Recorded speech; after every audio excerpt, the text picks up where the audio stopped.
नमस्कार दोस्तों, जय हिंद, वंदे मातरम। सभी शिक्षक बंधुओं का, हर एक भाई बहन गृहिणी का, सभी का वेलकम, अभिनंदन है। टीटी फैमिली, टीचर्स फैमिली, शिक्षकों के परिवार जायसवाल कोचिंग सेंटर पर पावर्ड बाई शिक्षा ही प्रकाश है। बात करेंगे बाल विकास एवं शिक्षा शास्त्र की क्लास नंबर 50 की बात करेंगे। चाइल्ड डेवलपमेंट एंड पेडागोजी की क्लास की बात करेंगे बाई जायसवाल सर। 30 महत्वपूर्ण लाजवाब क्वेश्चन करेंगे। नए पैटर्न के आधार पर नए 30 महत्वपूर्ण प्रश्न रहेंगे और आज की क्लास के कंसेप्ट के जो 30 नए कंसेप्ट के प्रश्न रहने वाले हैं। और इसके पहले साथियों 49 क्लास कंप्लीट कर चुके हैं। आई बटन पे आपको लिंक मिल जाएगा। प्रत्येक क्लास फ्री ऑफ कॉस्ट है। और आज दोस्तों हम यहाँ पे बाल विकास के 15 जो है MCQs आपके सिलेबस के अकॉर्डिंग, कंसेप्ट के अकॉर्डिंग जो है कंप्लीट करने जा रहे हैं। और आने वाले जल्दी ये क्लास कंप्लीट करने के बाद जल्दी आपके प्रैक्टिस सेट शुरुआत हो जाएगी। जो प्रैक्टिस सेट रहेगा वह 30 महत्वपूर्ण प्रश्नों का रहेगा। वह सभी कंसेप्ट से लिया गया एक मॉडल पेपर कह सकते हैं या प्रैक्टिस पेपर कह सकते हैं। शुरुआत करेंगे बाल विकास क्लास नंबर 50 की। पहले प्रश्न जो आप लोगों की स्क्रीन पर है और 30 में से जो भी आप लोगों का फीडबैक हो, स्कोर हो, आप लोग भी कमेंट बॉक्स में अपना अपना फीडबैक, अपना अपना कमेंट बता सकते हैं, क्योंकि आपका कमेंट फीडबैक सर्वोपरि सर्वमान्य है। पहला प्रश्न है साथियों, 6 से 11 वर्ष आयु वर्ग के लिए जो अधिगम होता है वह ज्ञान निर्माण की एक सक्रिय प्रक्रिया है, निष्क्रियता से रटने की प्रक्रिया है, कक्षा में ध्यानपूर्वक सुनने की प्रक्रिया है या पाठ पुस्तक का अध्ययन करने की प्रक्रिया है। सभी कमेंट कीजिएगा। तो आप सभी लोग जानते हैं हम बात करें 6 से 11 वर्ष की अवस्था की बात करते हैं, अर्थात बाल्यावस्था की बात कर रहे हैं। तो इस आयु वर्ग के लिए जो अधिगम होता है वह ज्ञान निर्माण के लिए के सक्रिय प्रक्रिया हो जाता है। पहला ऑप्शन सही हो जाएगा। दूसरा प्रश्न पूछा गया है, अधिगम एक प्रविधि है। अधिगम एक प्रविधि है, तथ्यों को याद करने की प्रविधि है, पाठ पुस्तक में दिए गए विषयों को याद करने की प्रविधि है, अनुभव द्वारा अर्थ निर्माण करने की प्रविधि है। यह साथियों परीक्षा की तैयारी करने की प्रविधि कहला जाएगी। तो आपका कमेंट आ चुका है, आपका फीडबैक आ चुका है कि अधिगम एक प्रविधि है। अधिगम एक किसकी प्रविधि है? अनुभव द्वारा अर्थ निर्माण करने की प्रविधि हो जाएगा। सी ऑप्शन साथियों सही हो जाएगा। तीसरा प्रश्न पूछ दिया गया है, कक्षा में शिक्षक जो है प्रयास करता है। आप सभी लोग शिक्षक बंधु हैं, अध्यापक अध्यापिकाएं हैं, शिक्षक शिक्षिका हैं। तो आप कक्षा में किसका प्रयास करते हैं? छात्रों को अनुभव प्रदान करने का या छात्रों को सहायक अधिगम वातावरण देने का, छात्रों को चिंतन के अवसर देने का या उपरोक्त सभी का? तो आप सभी लोग जानते हैं आप सभी के लिए समान है, सभी बालक बालिकाएं समान हैं। तो छात्रों को अनुभव प्रदान करने का प्रयास करते हैं, छात्रों को सहायक अधिगम वातावरण देने का भी प्रयास करते हैं और छात्रों में चिंतन का अवसर देने का भी प्रयास करते हैं।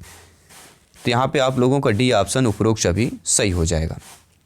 आइए प्रत्येक भाई बहन शिक्षक बंधु अच्छे तरीके से आप लोग फीडबैक कर रहे होंगे और प्रत्येक प्रश्न को आप लोग अच्छे तरीके से समझ पा रहे होंगे। अगला प्रश्न है, रचनात्मक लेख का नियोजन होना चाहिए। देखिए किसकी बात कर रहे हैं? रचनात्मक, क्रिएटिविटी की बात कर रहे हैं। तो रचनात्मक लेख का नियोजन है केवल उन छात्रों के लिए जो कक्षा स्तर पर पढ़ते हैं, उनके लिए होना चाहिए।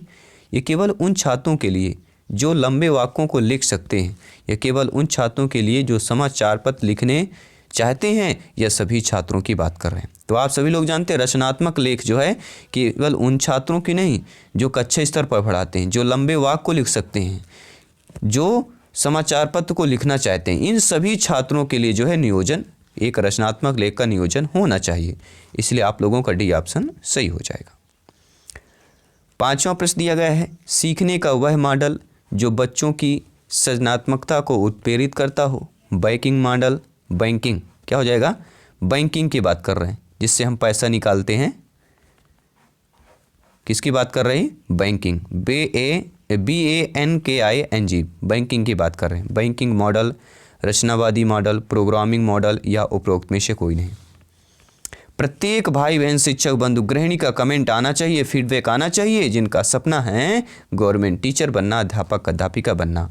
तो सीखने का वह मॉडल जो बच्चों की सृजनात्मकता को उत्प्रेरित करता हो वह आपका कहलाएगा रचनावादी मॉडल, क्योंकि सृजनात्मक का संबंध सभी लोग जानते हैं क्रिएटिविटी रचना से ही हो सकता है।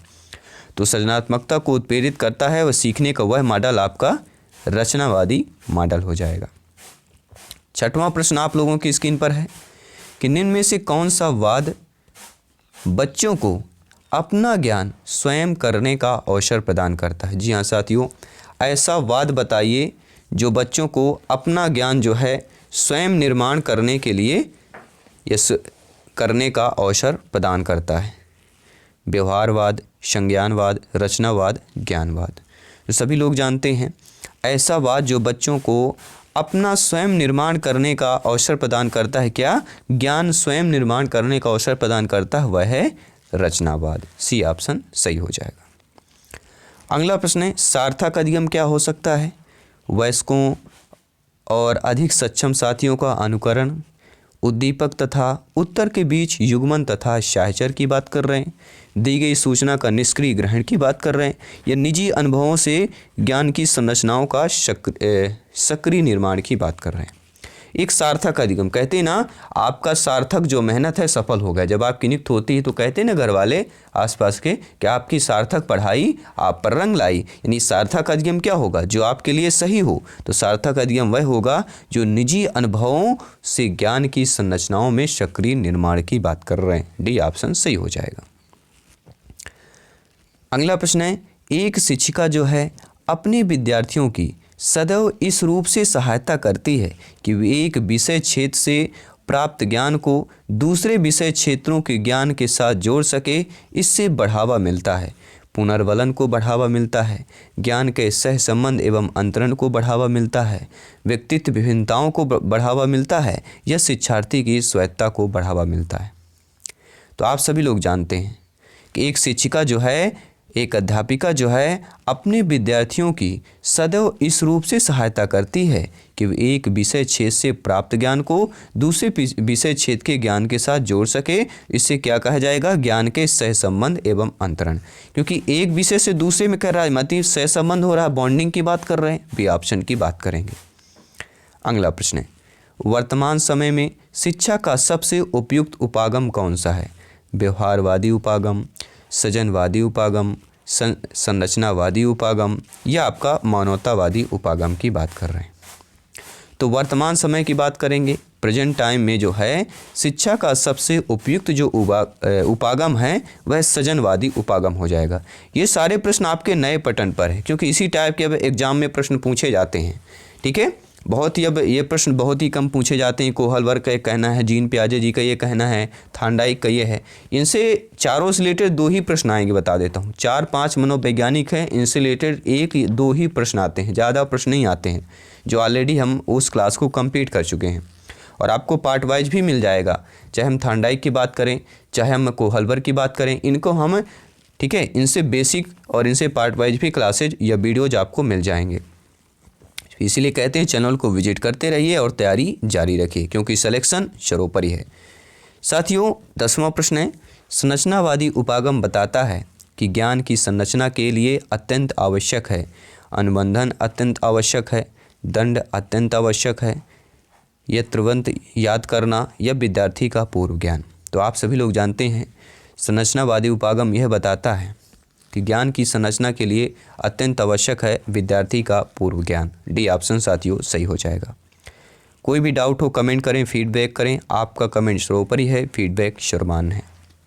साथियों, कक्षा में जो विद्यार्थी प्रश्न पूछते हैं, मान लीजिए आपकी नियुक्ति होती है, आप एक शिक्षक रूप में हैं, शिक्षिका के रूप में हैं, तो आपसे विद्यार्थी बालक बालिकाएं प्रश्न पूछते हैं, तो आप जो उन्हें कक्षा के बाद शिक्षक से मिलने की सलाह देंगे कि आप कक्षा के बाहर मिलिए या कक्षा के बाद मिलिए, या कक्षा में चर्चा में भाग लेने के लिए प्रोत्साहित किया जाना चाहिए, या लगातार प्रश्न पूछने के लिए प्रोत्साहित करना चाहिए, या स्वतंत्र रूप से उत्तर ढूंढने के लिए प्रोत्साहित करना चाहिए।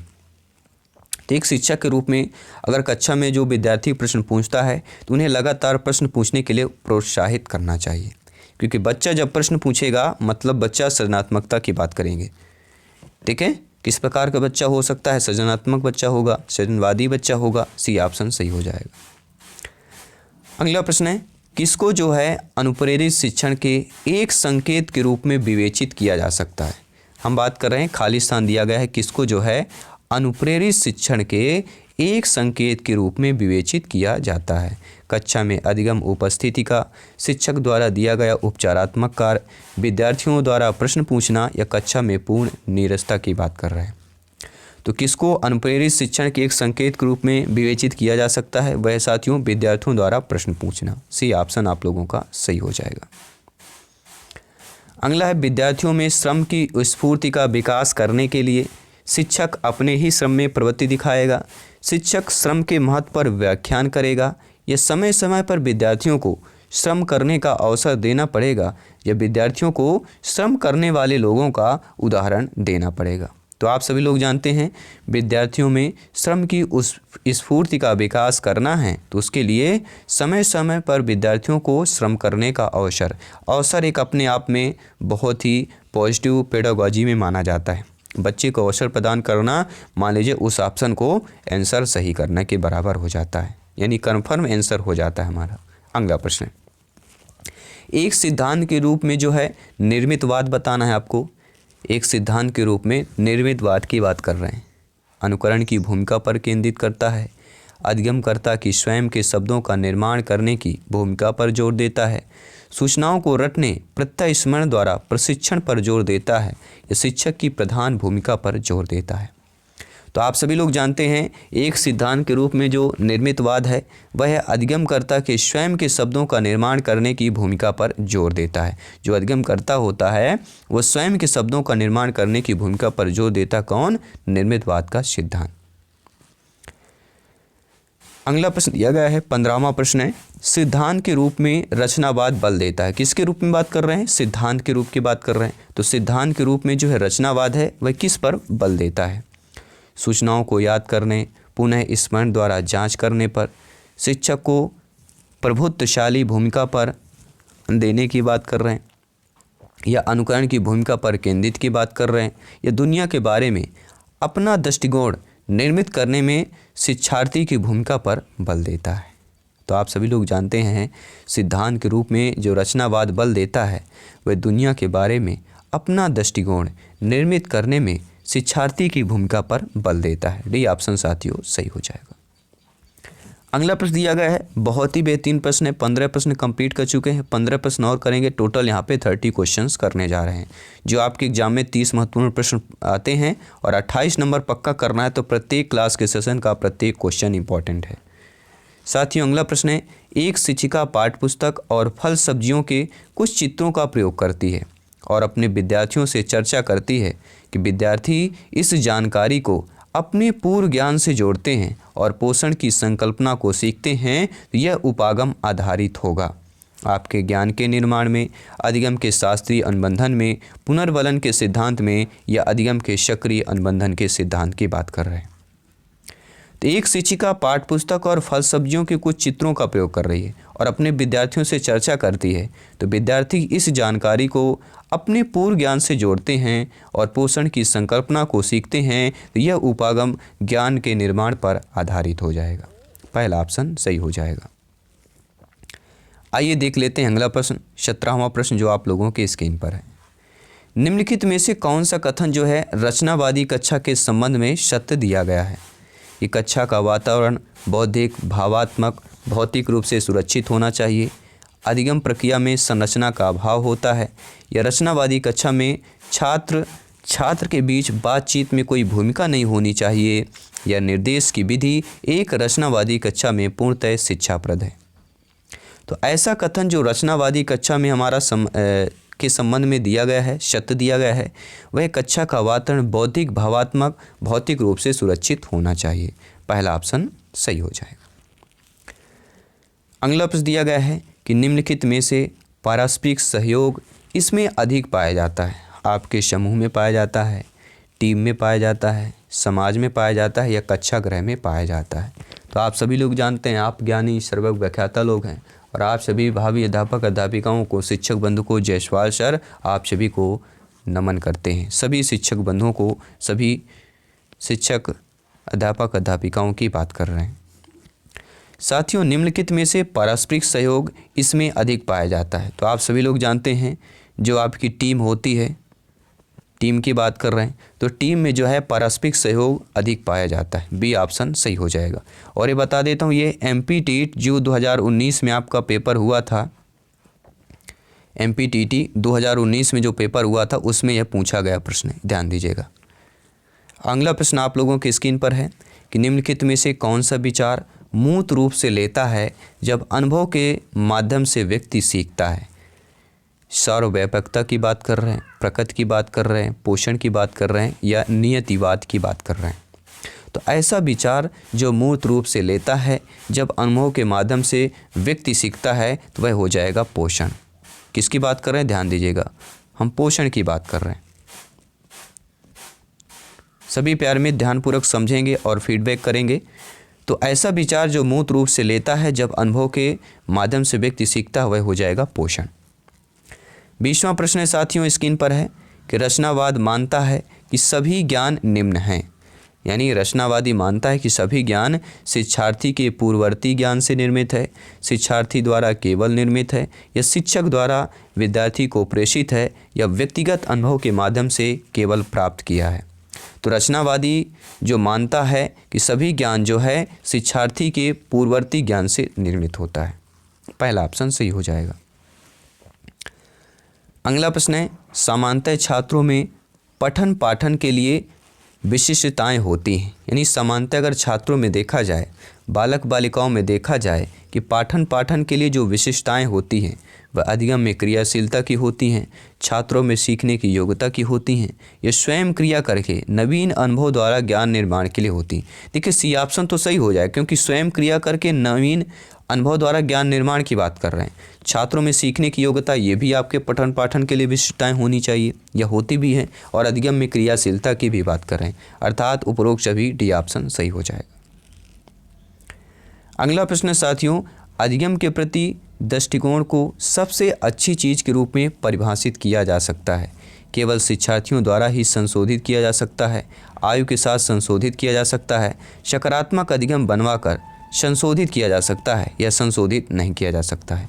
तो अधिगम के प्रति दृष्टिकोण को सबसे अच्छी चीज़ के रूप में परिभाषित किया जा सकता है, वह आपके सकारात्मक अधिगम वातावरण बनाकर संशोधित किया जा सकता है। सी ऑप्शन यहाँ पे आप लोगों का सही हो जाएगा। अगला प्रश्न है एक समर्पित शिक्षक को विद्यार्थी की रुचि जगाने के लिए जो अपनाना होगा, प्रदर्शन विधि अपनाना होगा, या आपके नौचारी विधि, आसान विधि या प्रत्यक्ष विधि की बात कर रहे हैं। तो एक समर्पित शिक्षक को विद्यार्थी की रुचि जगाने के लिए क्या अपनाना होगा, नवाचारी विधि अपनाना होगा। बी ऑप्शन सही हो जाएगा। अगला प्रश्न है प्यारे मित्रों, सभी भावी अध्यापक अध्यापिकाएं कमेंट करेंगे। प्रत्येक भाई बहन शिक्षक बंधु जिनका सपना है एग्जाम को फतेह करना, एग्जाम को क्रैक करना, जी हाँ साथियों इस बार होगी सिलेक्शन की बारी, क्योंकि तैयारी जोरदार है यारी। जी हाँ इस बार सिलेक्शन की बारी अवश्य होगी, बेहतरीन तैयारी, ध्यान दीजिएगा। तो इनमें से क्या एक शिक्षक के लिए सीखने के प्रति बच्चे की योग्यता को समझने का एक संकेत है? सभी कमेंट करेंगे। एक शिक्षक के लिए सीखने के प्रति बच्चे की योग्यता को समझने का एक संकेत की बात कर रहे हैं। छात्र कक्षा में प्रश्न का उत्तर दे रहे हैं, छात्र आकलन रिकॉर्ड उनके द्वारा सीखी गई मात्रा को दर्शाते हैं, सीखी गई मात्रा को यहाँ पे लिखा हुआ है, और छात्र अपने काम के अनुभव प्रस्तुत देते हैं। ये छात्र नियमित रूप से अपना गृहकार्य कर रहे हैं। तो इनमें से ऐसा एक जो शिक्षक के लिए सीखने के प्रति बच्चे की योग्यता का समझने का संकेत है, छात्र अपने काम का अनुभव प्रस्तुत देते हैं। सी ऑप्शन सही हो जाएगा। 25वां प्रश्न है बहुग्रेड अध्यापन वह है, ये भी आपके एमपी टेट 2019 में पूछा गया प्रश्न है कि और सी टेट में भी आया है। तो बहुग्रेड जो अध्यापन वह है जिसमें जो है एक विद्यार्थी एक ही समय में एक अधिक कक्षाएं उत्तीर्ण कर सकता है। एक अध्यापक को एक ही समय में एक से अधिक कक्षाओं के बच्चों को पढ़ाना पड़ता है, या कक्षावार अध्यापन का कोई अर्थ नहीं है। तो बहुग्रेड अध्यापन वह है साथियों जिस पर एक अध्यापक को एक ही समय में एक से अधिक कक्षाओं में के जो है बच्चों को पढ़ाना पड़ता है। बी ऑप्शन सही हो जाएगा। 5 प्रश्न और हैं, इनको भी कंप्लीट करते हैं और इस क्लास को कंप्लीट करते हैं। निम्न में से कौन सा कथन जो है बहुग्रेड शिक्षण प्रणाली के साथ सहमति नहीं रखता है? एक अध्यापक एक समय में एक से अधिक कक्षाओं का प्रबंधन करता है, बैठने की लचीली व्यवस्था, विभिन्न कक्षाओं से एक ही कक्षा में अंतःक्रिया की बात कर रहे हैं, या विद्यार्थियों का आयु एवं योग्यता के आधार पर समान होना। तो बहुग्रेड शिक्षण प्रणाली जो सहमति नहीं रखता है कि विद्यार्थियों का आय एवं योग्यता के आधार पर समान होना, यह जो है बहुरेट जो आपकी शिक्षण प्रणाली यह सहमत नहीं होता है। तो D option according two questions सही हो जाएगा। अगला प्रश्न है साथियों, अंतपरक अन्वेषण क्या होता है? कक्षा में प्रत्येक शिक्षार्थी के लिए कुछ अलग करना, अव्यवस्थित अथवा स्वच्छंद शिक्षार्थी गतिविधियां की बात कर रहे हैं। ऐसे समूहों का प्रयोग जो कभी नहीं बदलते हैं। इस शिक्षार्थियों की आवश्यकता को पूरा करने के लिए समूहीकरण के विविध रूपों का प्रयोग करना। तो अंतपरक अन्वेषण क्या होता है? शिक्षार्थियों की आवश्यकता को पूरा करने के लिए समूहीकरण के विविध रूपों का प्रयोग करना। डी ऑप्शन साथियों सही हो जाएगा। आइए देख लेते हैं अगला प्रश्न, विद्यार्थियों को किसके लिए प्रोत्साहित नहीं करना चाहिए? अधिक से अधिक पाठ सामग्री क्रियाओं में हिस्सा लेने को, शिक्षक जो पूछ सकते हैं उन सभी प्रश्नों को याद करने को, कक्षा के अंदर बाहर अधिक से अधिक प्रश्न पूछने को, कक्षा के अंदर और बाहर अधिक से अधिक प्रश्न पूछने के, या समूह कार्य में दूसरे विद्यार्थियों के साथ सक्रिय रूप में अंत्यक्रिया। तो सभी लोग जानते हैं कि याद जो शब्द होता है, उत्तर याद करना, ये पेडागोजी में नेगेटिव माना जाता है, सभी लोग जानते हैं। तो शिक्षार्थियों को जो है शिक्षक जो पूछ सकते हैं उन सभी प्रश्नों को याद करने के लिए प्रोत्साहित नहीं करना चाहिए। ये ध्यान दीजिएगा, आप सभी लोग अध्यापक अध्यापिकाएं हैं, ज्ञानी सर्वज्ञ व्याख्याता लोग हैं, बी ऑप्शन सही हो जाएगा। आइए 2 प्रश्न और करते हैं, साथ ही साथ एक मॉक क्वेश्चन भी करेंगे। साथियों, निम्न में से कौन जो है अधिगमकर्ता को अधिक स्वतंत्रता देता है? संरचनावाद, क्रियाशीलता, व्यवहारवाद या सृजनशीलतावाद की बात कर रहे हैं। तो ऐसा अधिगमकर्ता जो आपको या इनमें से अधिगमकर्ता को अधिक स्वतंत्र देता हो वह है सृजनशीलतावाद। जी हाँ साथियों, सृजनशीलतावाद जो है यह अधिगमकर्ता को अधिक स्वतंत्रता देता है, तभी तो इसका सृजनशीलवाद की बात कर रहे हैं। डी ऑप्शन सही हो जाएगा। और तीसरा प्रश्न है, जब अध्यापक प्रथम बार कक्ष में प्रवेश करे तो उसे बात करनी चाहिए विद्यालय भवन के बारे में, विद्यालय के प्रधान अध्यापक के बारे में, पाठ्य पुस्तक के बारे में, या अपने एवं छात्रों के बारे में करना चाहिए। तो जब अध्यापक प्रथम बार कक्ष में प्रवेश करे तो उसे क्या बात करनी चाहिए? आपकी जब नियुक्ति होगी, जब आपके घर में खुशहाली छाएगी, तब आप अध्यापक अध्यापिका बनेंगे। तब आप जब विद्यालय में जाएंगे, जब आप प्रथम बार अध्यापक में कक्ष में प्रवेश करेंगे तो आप उससे जो है बात करनी चाहिए। किस प्रकार कक्ष में बात करनी चाहिए? अपने एवं छात्रों के बारे में बात करनी चाहिए। डी ऑप्शन सही हो जाएगा। आइए आज का मॉक क्वेश्चन जान लेते हैं कि विद्यालय में विद्यार्थी को कैसे अभिप्रेरित करना उचित होगा। आप लोग शिक्षक बंधु हैं, अध्यापक अध्यापिकाएं हैं, तो आप ये बताइए कि आप जो है विद्यालय में विद्यार्थियों शिक्षार्थियों को कैसे अभिप्रेरित करना उचित होगा? चुने गए अध्ययन द्वारा, प्रासंगिक अध्ययन द्वारा, गहन अध्ययन द्वारा या सस्वर अधिगम द्वारा। तो ये 4 बेहतरीन ऑप्शंस है। साथ ही साथ हमने जो 30 महत्वपूर्ण प्रश्न कंप्लीट कर लिए हैं, उसमें जो भी आपको फीडबैक हो, 15+ हो या आपका 20 एबव या 25 एबव, जितना भी हो आप लोगों को कमेंट शरो पर ही है, शर्मान है। तो सभी प्यारे मित्र, आई होप अच्छे तरीके से प्रत्येक प्रश्न को समझे होंगे, प्रत्येक प्रश्न का फीडबैक आप लोग अच्छे तरीके से दिए होंगे।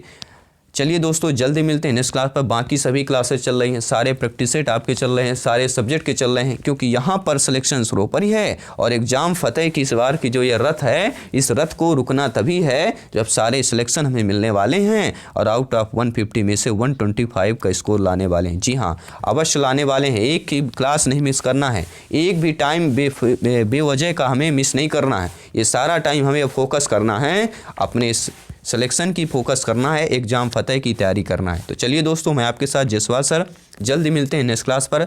सभी मित्रों को जय हिंद, वंदे मातरम, धन्यवाद सभी।